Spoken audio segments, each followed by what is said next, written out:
January 7th, 1943. Room 3327. Hotel New Yorker, 33rd floor. A maid named Alice Monaghan had been ignoring the Do Not Disturb sign for 3 days.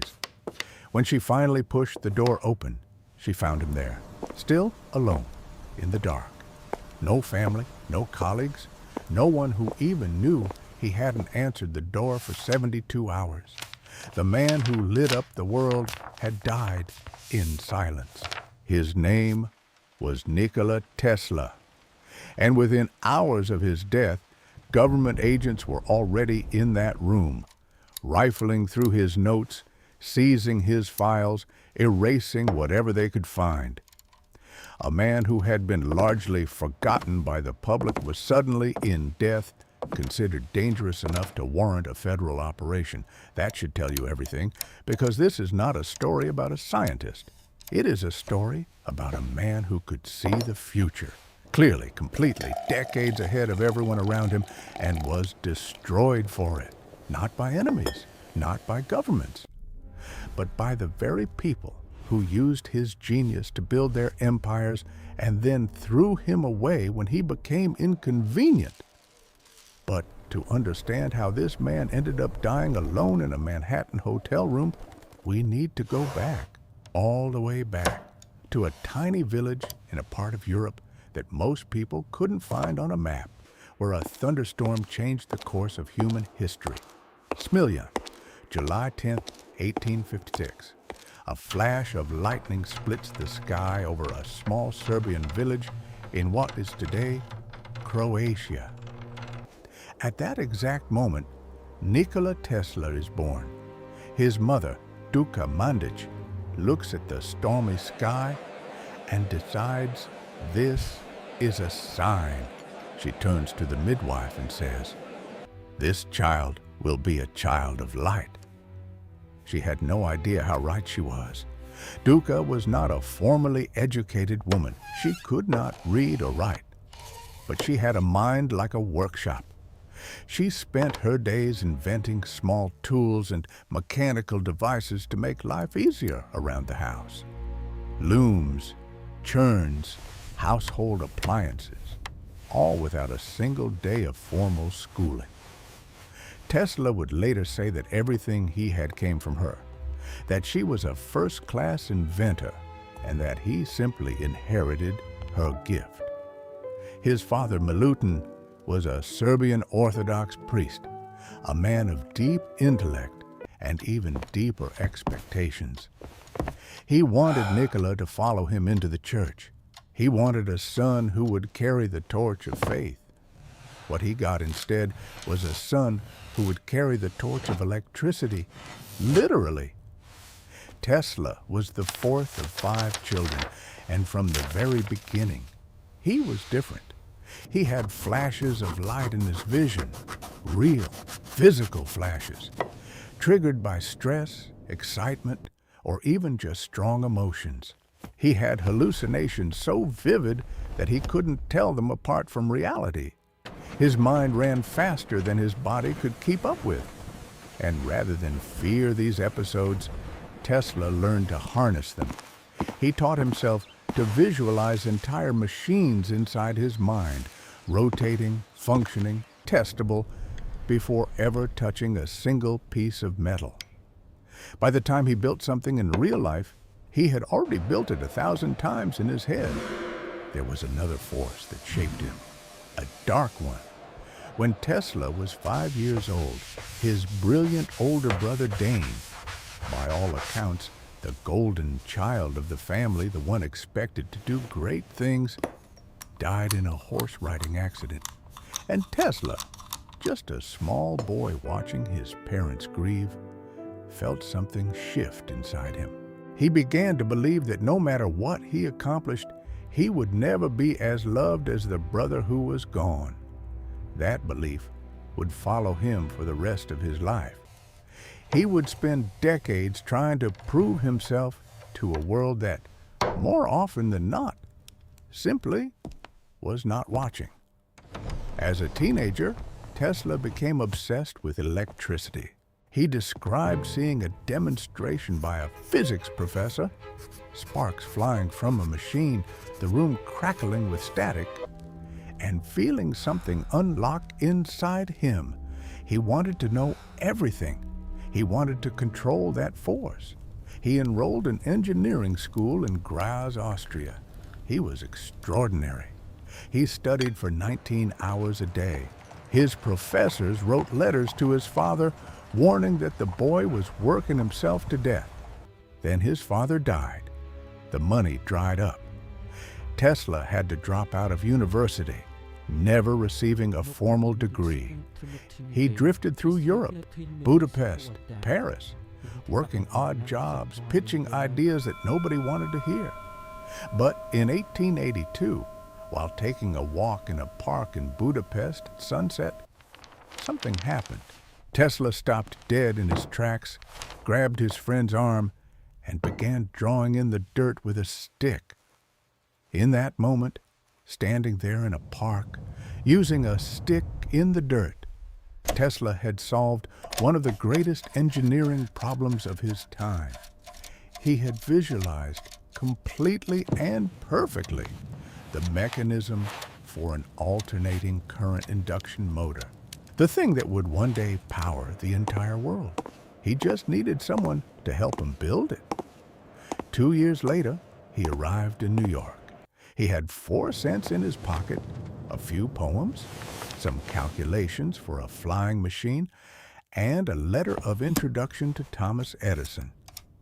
He was 28 years old, and he was about to walk into the most important and most destructive meeting of his life. Thomas Edison was already a legend by 1884. The phonograph, the light bulb. His lab in Menlo Park, New Jersey, was basically a factory for miracles. He was brilliant, relentless, obsessed with work, and one thing Tesla was not: a ruthless businessman who understood that the future belonged to whoever controlled the market, not just whoever had the best idea. Edison ran on direct current, DC. He had built his entire empire on it: power plants, distribution networks, investors, contracts. He had poured millions into making DC the standard for American electricity. And it worked mostly. The problem was, DC power was weak over distance. You needed a new power station every mile or so to keep the lights on. It was expensive, complicated, and fundamentally limited. Tesla knew there was a better way. He had been thinking about alternating current for years. AC power could travel hundreds of miles on a single transmission line. It was cheaper, cleaner, and far more powerful. He walked into Edison's office and tried to explain this. Edison waved it off. "Alternating current has no future," he said. "It is dangerous, and anyone wasting time on it is wasting their life." But Edison was not stupid. He recognized talent when he saw it. So instead of listening to Tesla's ideas, he put him to work. Tesla was assigned to redesign and improve Edison's DC generators. These were the machines powering Manhattan, and they were unreliable, inefficient, and constantly breaking down.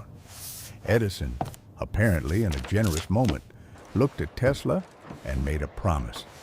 "If you can redesign these machines and make them work right, I will pay you $50,000. $50,000. In 1884, that was equivalent to well over $1 million today. Tesla heard those words and went to work like a man possessed. He redesigned 24 different types of dynamos. He worked 18-hour days, sometimes sleeping at the lab.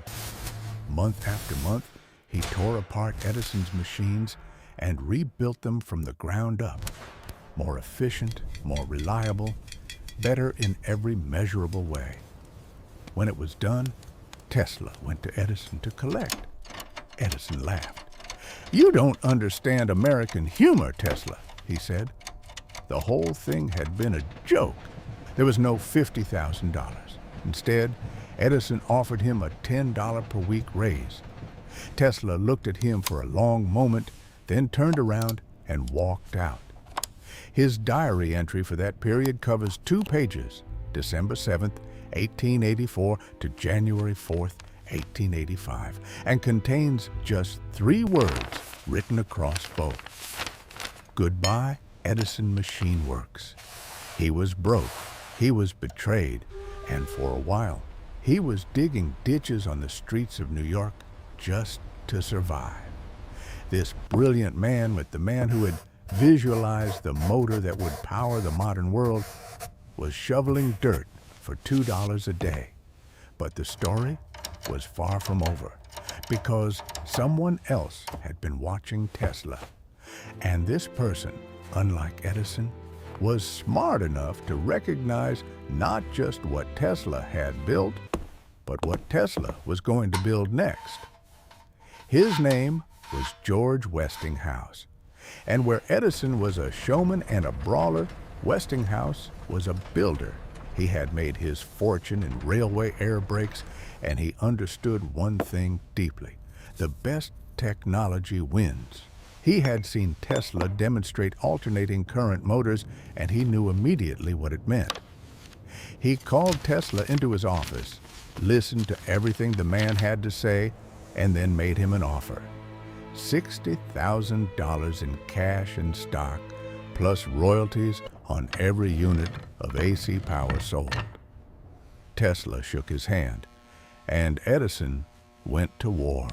What followed, from roughly 1887 to 1893, is known as the War of Currents, and it was not a fair fight. Edison understood that if AC became the standard for American electricity, his entire empire crumbled. So he did something that would follow his reputation forever. He launched a smear campaign so vicious, so deliberately dishonest, that history still hasn't fully forgiven him for it. He hired an engineer named Harold Brown to travel the country staging public demonstrations of alternating currents danger. Brown would stand on a stage and electrocute animals, dogs, calves, with AC power to show crowds how deadly it was. Edison quietly financed these demonstrations while publicly pretending he had nothing to do with them. He lobbied to have AC used in the first electric chair for executions in New York, calculating that if people associated Tesla's current with the death penalty, they would never want it in their homes. He even coined a new word. He wanted criminals to be Westinghoused, meaning executed by AC.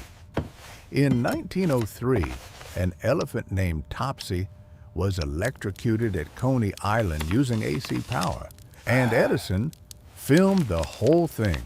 That footage still exists today. It is one of the most disturbing documents of the era, and it tells you everything about how far Edison was willing to go. Tesla, for his part, responded in the most Tesla way possible.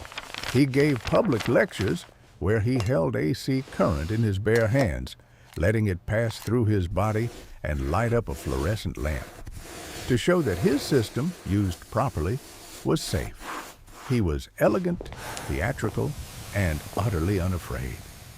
The war reached its climax in 1893 at the World's Columbian Exposition in Chicago. This was the biggest event in America. 27 million people would attend. Both Edison and Westinghouse bid for the contract to light the entire fairground. Edison bid nearly $1 million. Westinghouse came in far lower, using Tesla's AC technology. Westinghouse won. And on the opening night of the fair, Tesla personally demonstrated his AC system, lighting over 100,000 bulbs simultaneously, illuminating the night sky over Chicago in a way that no one had ever seen before. People wept, literally wept. They had never seen anything like it. The future had arrived, and it ran on alternating current. 2 years later, Tesla and Westinghouse powered Niagara Falls, the world's first large-scale hydroelectric power plant, using Tesla's AC polyphase system. The electricity generated at Niagara lit up the entire city of Buffalo. Edison's DC had lost, and the backbone of the modern electrical grid, the one that still powers your home today, was built on Tesla's patents. Tesla had won the most important technological battle of the 19th century. He should have been set for life. Then Westinghouse called him with a problem. The company was in financial trouble. The war against Edison had been expensive, the lawsuits were piling up, and the business was close to collapse. Westinghouse came to Tesla, not as a boss, but as a man asking for help. "Your decision determines the fate of the Westinghouse company," he said.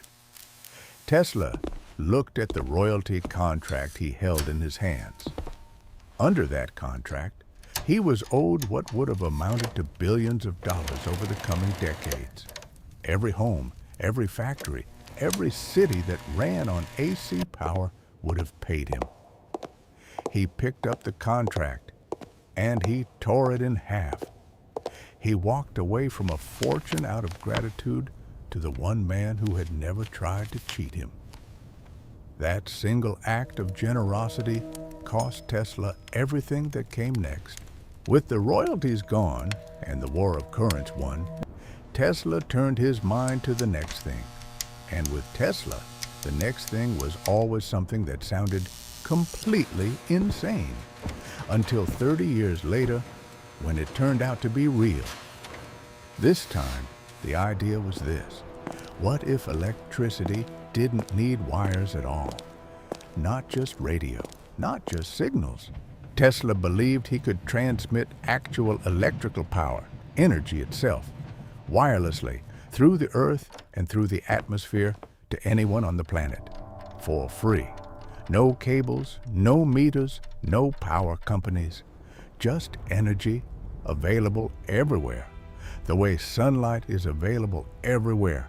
He called it the World Wireless System. To build it, he needed money.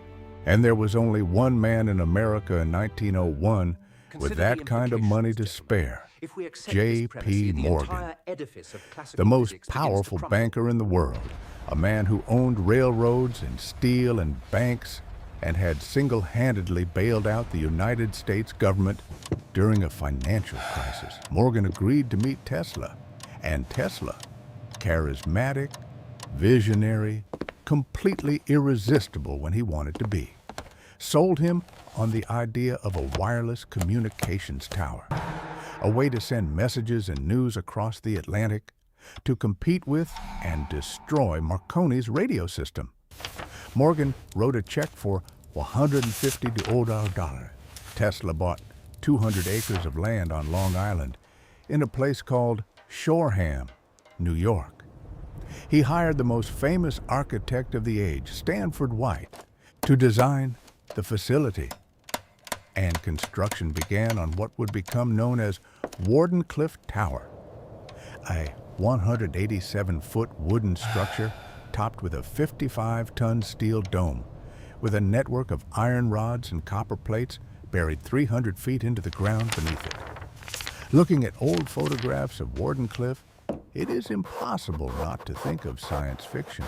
This thing rising out of the Long Island countryside in 1902 looked like something from another century, because in a sense it was. But there was a problem Tesla had not told Morgan about. The tower was never really about sending messages. The tower was about sending power, free power, wireless energy for everyone on Earth. And when Morgan eventually understood this, when he sat down across from Tesla and asked the question that ended everything, his face went cold. "Where exactly will you put the meter, Mr. Tesla?" There is no confirmed record of Morgan using those exact words, but the meaning of what happened is documented clearly. Morgan realized that Tesla's system if it worked, would make it impossible for anyone to charge for electricity. You can't put a meter on the air. You can't charge people for energy that flows through the ground beneath their feet. And Morgan, who was deeply invested in the copper industry, the same copper that electrical wire was made of, understood instantly that Tesla's dream was a direct threat to his empire. Morgan refused to provide $1 more. Tesla wrote him desperate letters for years. Everyone was rejected with a single cold line. I should not feel disposed at present to make any further advances. Without funding, construction slowed. Workers left. Bills piled up. Tesla mortgaged the property to pay for his hotel room, then mortgaged it again. The tower fell into disrepair. In 1917, with Tesla unable to pay his debts, the bank demolished Wardenclyffe Tower and sold it for scrap iron. The greatest invention that never was. And Tesla, who had lit the world and held the future in his hands, fell into a darkness he would never fully escape. The years after Wardenclyffe were long and they were hard. Tesla kept working. He filed patents through the 1910s and 1920s. A bladeless turbine, improvements to radio, early concepts for radar. He gave occasional interviews. He made bold public claims about inventions he was developing. But the investors who had once competed for his attention were gone. The press, which had once called him a wizard, now called him eccentric. And Tesla, who had spent his whole life being judged by people who couldn't understand him, began to retreat. The obsessions that had always lived quietly at the edge of his personality came forward. He counted his steps when he walked. Everywhere. He refused to touch round objects. He required exactly 18 napkins at every dinner. 18, no more, no less.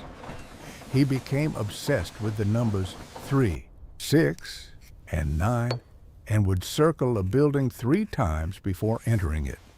He would only stay in hotel rooms that had a number divisible by 3. Were these signs of mental illness? Very possibly. Were they also the coping mechanisms of a mind under extraordinary stress, trying to impose order on a life that had spun out of control? Almost certainly both. His battle with Guglielmo Marconi, who had been publicly credited as the inventor of radio, consumed him. Tesla had filed his wireless transmission patents years before Marconi. In 1915, he tried to sue the Marconi Company for patent infringement. The case went nowhere. Marconi won the Nobel Prize in 1909. Tesla was never nominated. When the Nobel Committee reportedly considered giving the prize jointly to Tesla and Edison in 1912, Tesla refused. He would not share a prize with a man he believed had cheated him. But the cruelest blow was yet to come, and it arrived in the form of a pigeon.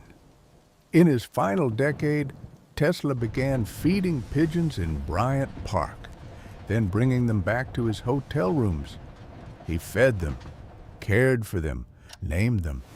He spoke openly about one white pigeon in particular, a female, who he described in terms that were unmistakably emotional.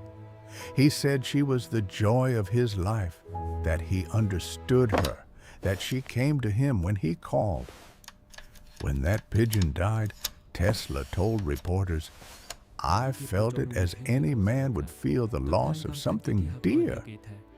He was in his late 70s, alone in a hotel room, and the closest bond he had was with a bird.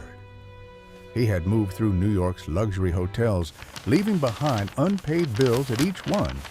The St. Regis, the Pennsylvania, the Governor Clinton. By 1934, he was at the Hotel New Yorker, living in a 2-room suite on the 33rd floor. Westinghouse Electric was quietly paying his rent. not as charity. They carefully framed it as a consulting fee to avoid the embarrassment of the world discovering that the man who had powered civilization was too broke to pay for his own room. Through it all, Tesla still had ideas. In 1934, he gave a press conference on his 78th birthday. He gave himself a birthday press conference every year and announced a new invention.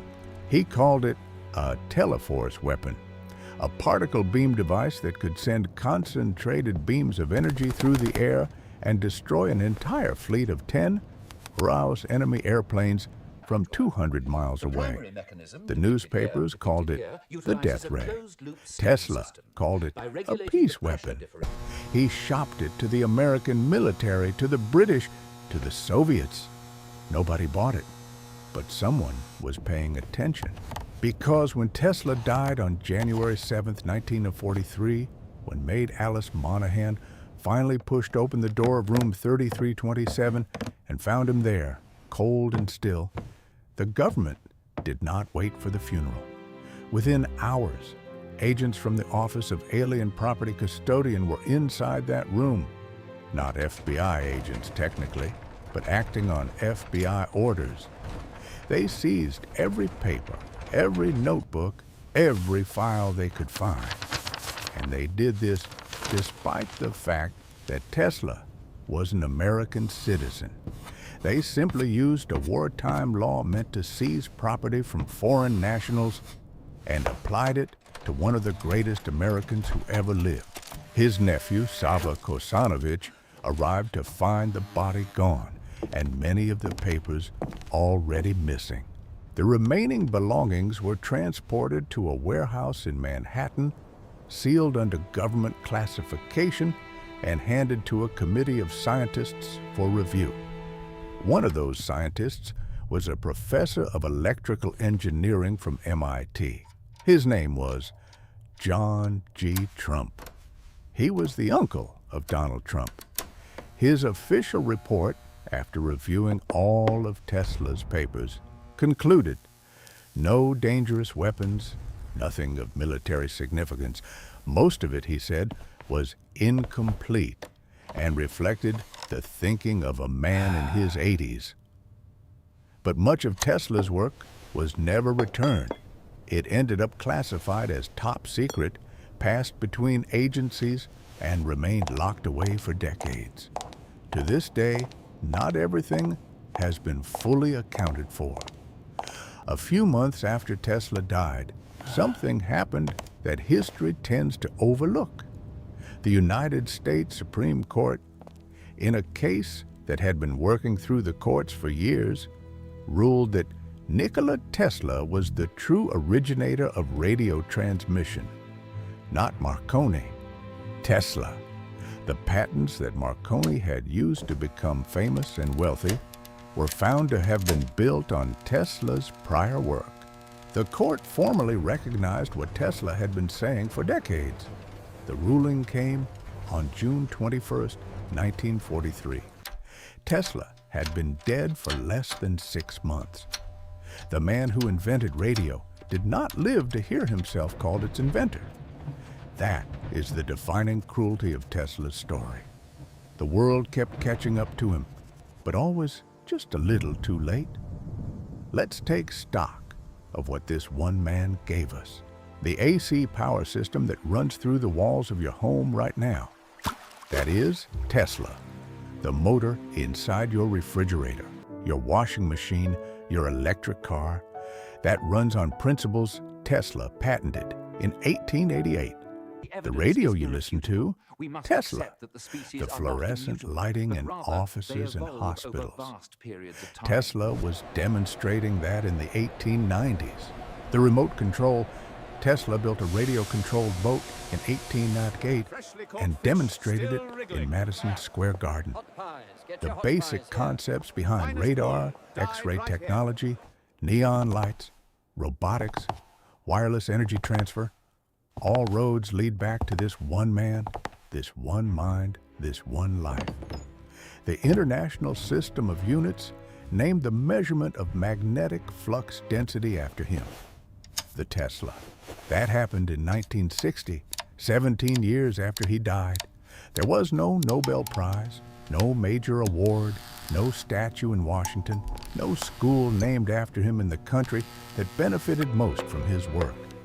When he was alive, Tesla was used by Edison, who took his labor and offered him a joke, by Morgan, who funded just enough of his dream to control it, then cut off the oxygen when the dream threatened to become too democratic, by a business culture that saw him as a tool for profit, valuable when he was producing things they could sell, disposable the moment his vision outgrew their spreadsheets. He was a man who thought in terms of centuries, working for men who thought in terms of quarterly returns. But here is what they could not take from him. And this is the thing that matters most. The ideas lived. Every system they built with his technology, every city they lit up, every motor they sold, they proved him right.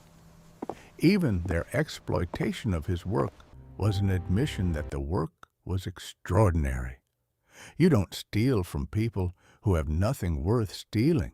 Tesla died in room 3327 of the Hotel New Yorker. He was 86 years old. His cause of death was coronary thrombosis, a blood clot in the heart. He died in his sleep, alone as he had lived in his final years, quietly and without anyone paying close enough attention. His body was cremated. His ashes were eventually sent to Belgrade, Serbia, where they rest today in a golden sphere at the Nikola Tesla Museum. Millions of people have made the trip to see them.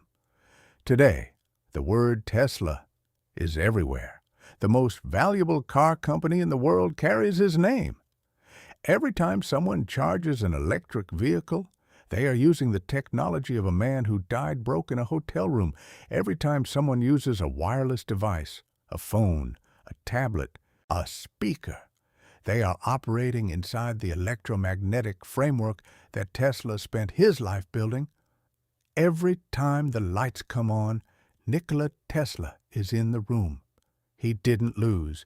He was robbed and forgotten and left behind. But the world he imagined, the world where electricity flows freely, where machines run without wires, where information travels through the air, that world exists. We live in it. Every single day, he was born into a thunderstorm.